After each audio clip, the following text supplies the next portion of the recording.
Day in my life, Sunday with Mama.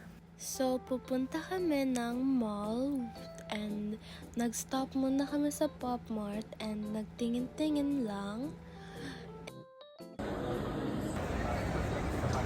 Tapos, kumain kami sa Lady Luck and nag-order kami drinks and then food.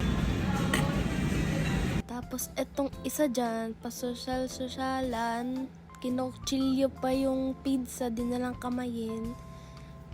Pero in the end, kinamay pa rin niya. Puti nga. And then, may nakita kaming rainbow. And then, ganda ng view, kasi ganda ko. Tapos, nag-grocery kami. Dampot-dampot lang tayo. Di naman tayo taga-bayad. Thank you, Mama and Papa. So, yun, nakauwi na kami and nag-open lang kami ng surprise box kasama ng pinsan ko. And yun lang. Thank you for watching. Bye!